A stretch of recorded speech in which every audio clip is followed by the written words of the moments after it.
online learning really preferable for them or yung face-to-face na traditional.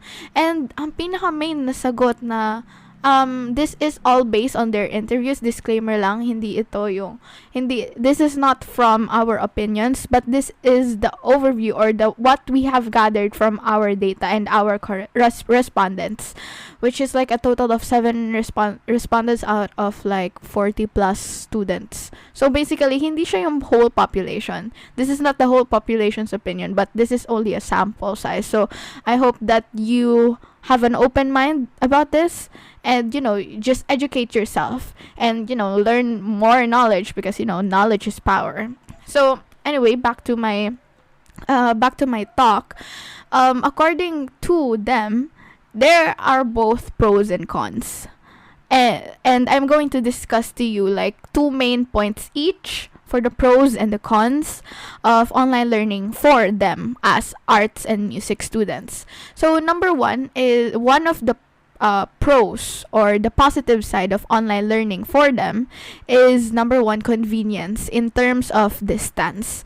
So ano ba ibig sabihin nun? It means that it's much more easier for them to learn because they don't have to commute. In terms of distance, it's only like a walk away from their bedroom, because it's only done in their laptops or in their gadgets.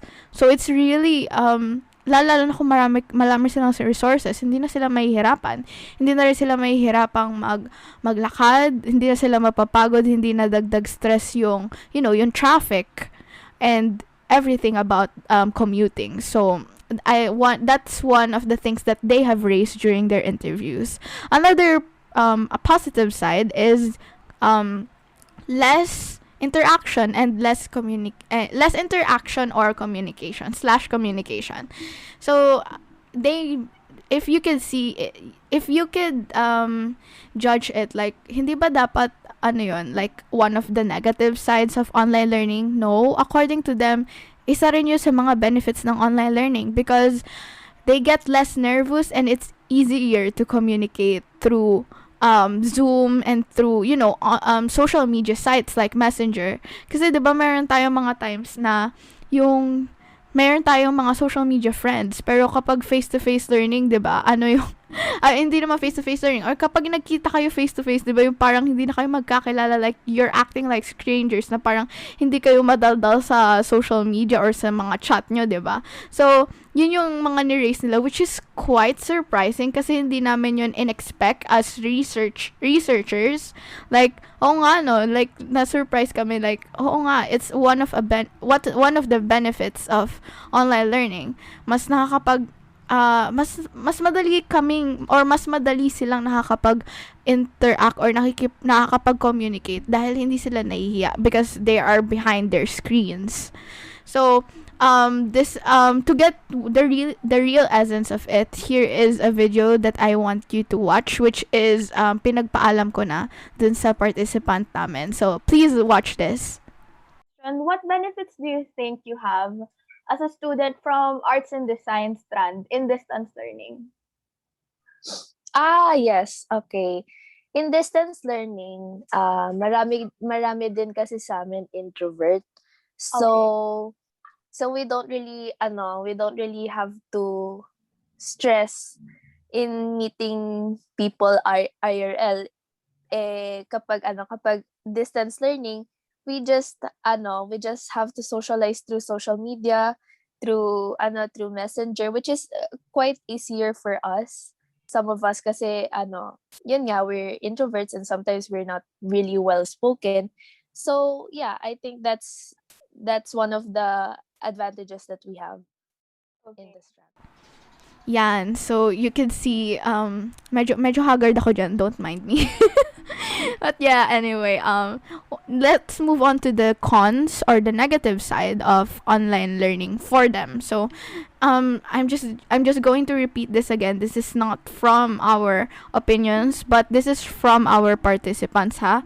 So the first thing that they have raised nga, a lot of them raised, is less interaction. What do they mean?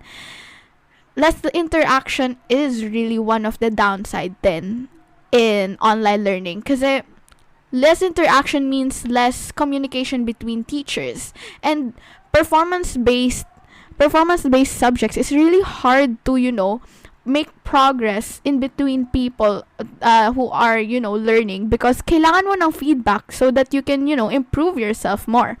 At hindi lang din naman sa mga performance based subject, pero sa in general, you really need to have feedback from teachers and comments so that you can improve yourself. So that is one of the things that they have raised. Actually, a lot of them raised. And last but not the least is like, it is evidently harder for them to cope during online learning. Kasi hindi lang dahil sa bago yung nagta-transition sila or tayo or yung mga students na inano namin sa interview, hindi lang dahil sa transition ng online learning hindi. But the overall impact of the environment really shapes their the things that, or their concentration and focus overall. Kasi the more external or environmental stresses that you have faced, or they are currently facing during online classes, the more internal stress that they are faced. So basically, internal and external stresses are directly proportional. So kung medyo nahirapan kayo do sa explanation ko na, it just basically means na kapag mas marami kang stress or mas maraming environmental stresses sa loob ng bahay nyo or sa kung saan kayo gumagawa during online, mas lalo ka na sa stress internally. Kasi syempre, if you have other responsibilities like taking care of your siblings and then also cooking, but then at the same time meron ka ring kailangan tapusin other responsibilities na kailangan mong gawin lalo na sa bahay. Syempre, mas lalo kang matatambakan, 'di ba? Which gives them internal stress and anxiety and different they lose focus of what's really yung kailangan talaga nilang tapusin.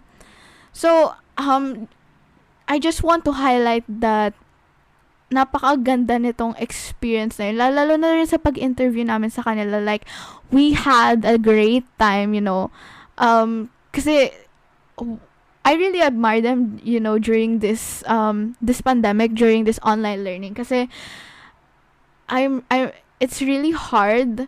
Kasi ako nararamdaman ko, it's really hard for me to cope as a STEM student. But then, mas mahirap yung mga subjects na kailangan nila. And to think that sinabi pa nga nung isa naming interviewer na hindi nila magawa yung isang specialized subject nila talaga ng todo-todo, which is theater arts, because it's not really applicable for online learning because of the nature and also the implementation needs of that subject. Like, hindi talaga nila magawa. So, talagang nag-improvise sila, naghahanap sila ng iba, which is quite sad na hindi nila magawa dahil sa online learning. And they need that experience kasi talaga So, that's why talagang pinagbutihan talaga naming tapusin ng maganda yung research namin, kasi nga syempre gusto rin naming makapagbigay sa kanila ng recommendations and makaabot to sa institution namin para mas matulungan sila. So, ayun. I hope that you guys, learned a few things about arts and design. So, basically, hindi ko pa pala sinasabi yung conclusion. Basically, although may sinabi silang mga good things or benefits ng online learning, and at the end of the day, prefer pa rin nila yung traditional face-to-face. And that is like a positive truth that we can all